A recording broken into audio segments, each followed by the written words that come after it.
asalnya sedang berbicara, otomatis kan adanya komunikasi karena pengalamannya sama. Jadi tidak tunduk-tunduk. Iya. Gampang kan, tidak sulit. Sebenarnya itu ada sini ngomong saya. Buka dibui di sini. Contoh yang sederhana aja ya. Sama-sama mahasiswa jurusan ilmu komunikasi, ketika Anda membicarakan materi konteks ini berdua kan enak. Keluar dari sini ya.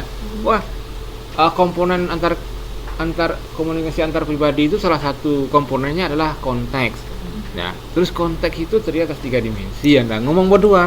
Dimensi fisik, dimensi sosio psikologi, kemudian dimensi temporal. Anda ngomong dimensi fisik itu apa tuh? Oh, pokoknya kelihatan fisiknya, kelas gitu kan. Anda ngomong lancar. Anda di luar ini. Terus ada teman Anda yang jurusan manajemen gitu kan. Wah, lain lagi tanggapannya itu. Tidak akan selancar Anda komunikasi ini.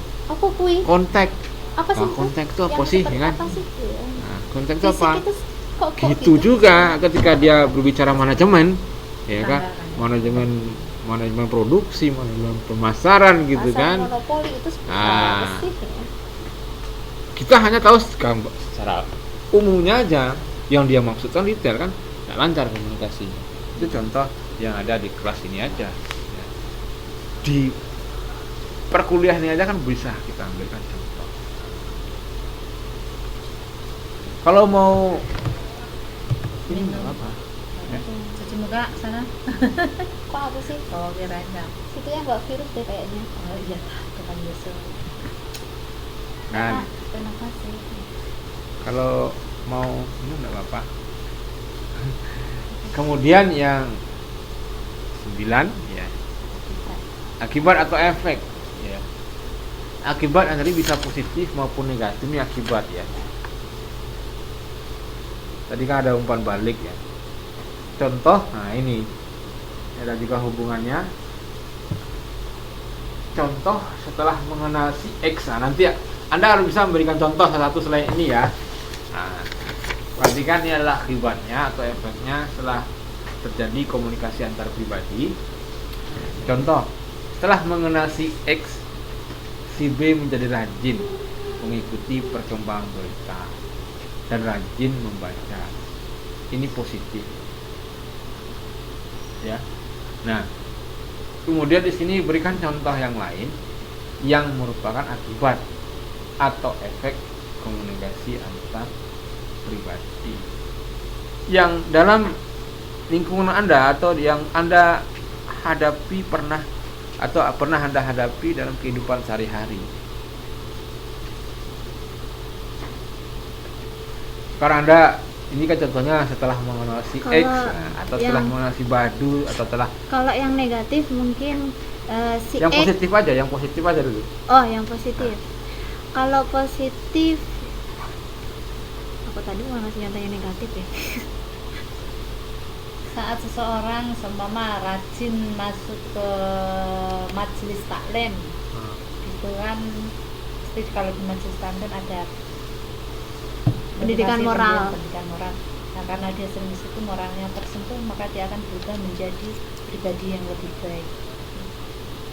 Itu kan setelah dia mengikuti acara majelis contohnya taklim. mungkin seseorang yang kenalan si X yang kenalan dengan si B ini orangnya rajin belajar, terus dia jangan rajin belajar, ini perlu ada rajin membaca. Sudah ada nih rajin membaca. gitu ya. Ya emang rajin ini yang positif itu Ya, rajinnya boleh rajin yang lain. Oh gitu ya. Rajin olahraga, menjadi lebih sehat, itu positif. Rajin mengikuti perkembangan berita, rajin membaca, menjadi lebih ngerti, pandai. Ya kan aku tadi kalau sekolah gitu, terus bolos. Ya, karena temannya kan rajin, jadi tidak bolos lagi. Terus setiap guru menjelaskan pelajaran dia selalu ikut mendengarkan, itu kan juga positif. Tidak suka tidur di kelas. Itu akibatnya. Ya, setelah Anda mengenal siapa? Setelah saya Kan di sini kan ada komunikasi antar pribadi dulu. Iya, ya itu tadi si X sama si B gitu. Si B itu orangnya pendiam, nggak suka neko-neko. Itu Terus? akhirnya si X kan juga karena dia setiap hari berhubungan, berkomunikasi, akhirnya kan dia juga ikut jadi pendiam, nggak suka yang neko-neko gitu. Oh ya boleh lah. Tapi pendiam itu bukan berarti emas deh. Ya maksudnya itu sopan gitu loh, orang yang sopan. Kalau Mbak Gita, Sampai setengah rambut banyak. ah, Wis, Sekarang ajaran yang baik. Kalau seumpama gini Pak,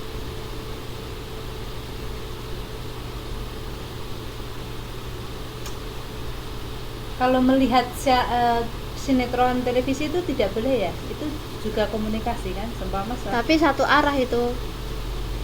karena ya, seorang ibu rumah tangga setiap hari melihat sinetron gitu, terus lama-lama itu pribadi ibu itu berubah gitu loh. Soalnya sinetron itu kan isinya, kalau di Indonesia gitu, sinetron itu kan isinya Itu bukan komunikasi kalau gitu. itu berarti kan Itu kan mempengaruhi, komunikasi massa media jadinya. mempengaruhi. Komunikasi massa itu kan contoh televisi, Tapi surat ini kan kabar. kayak aku sama sampean, terus aku deket sampean, terus aku Atau jalan gini, sampean. gini, Ya. saya pancing ya. Hmm. Bahwa kita kenal seseorang gitu kan. Nah, terus, nah udah lanjutkan kalau sudah nyambung. Mbak kita Mbak kita dan AA. Karena Terus? adanya AA yang seperti itu, akhirnya Mbak kita pun ngikut sama AA. gini. Karena kita kenal Udah jangan panjang-panjang deh. AA tuh orangnya terlalu protek segala hal, dari hal yang kecil dia perhatikan. Ah. Jadi kita itu yang biasanya orangnya cuek, Ah, nggak Jadi- mau peduli, akhirnya itu Jadi karena peduli. setiap diprotek itu akhirnya jadi kita itu berubah menjadi orang yang peduli, tidak cuek lagi. Nah itu positif. Ya, itu positif. Itu Emang AA, calonnya AA ini? Ya kan kalau manggilnya AA. Oh, AB bahasa AA lah Sunda. Ya gitu deh. abang abang hijau. Lah aku ngasai. Oh mata ya. Ya, kemudian kita lanjutkan yang bagian B-nya, komunikasi antar pribadi dilihat dari proses pengembangan. Pengembangan satu, prediksi, ya. Prediksi berdasarkan data psikologis. Ya.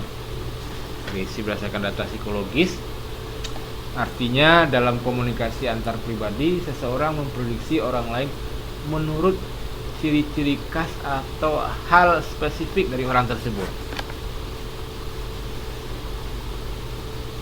Ya. Sini anda lihat bahwa dia memprediksi, ya, seseorang memprediksi orang lain menurut ciri-ciri khas, ya, atau hal spesifik dari orang tersebut, ya. Nah nanti coba anda berikan contoh itu, ya. Yang pertama ini.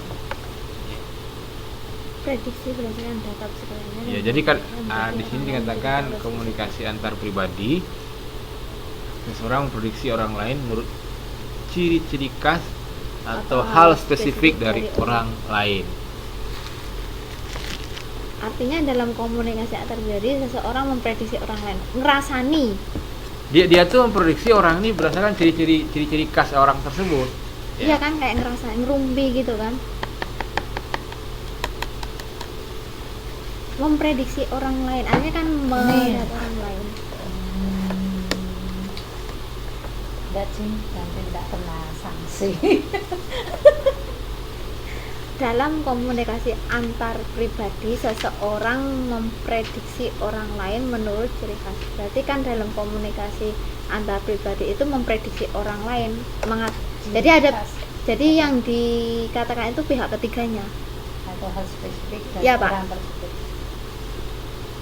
Terus saat kita melihat ini Di sini kan bisa anda baca, ya. Di sini pada apa? Pak Hadi dan kita mulai saling memberi tanggapan bukan sebagai anggota kelompok tetapi dilihat sebagai perorangan. Masing-masing berinteraksi menurut keunikan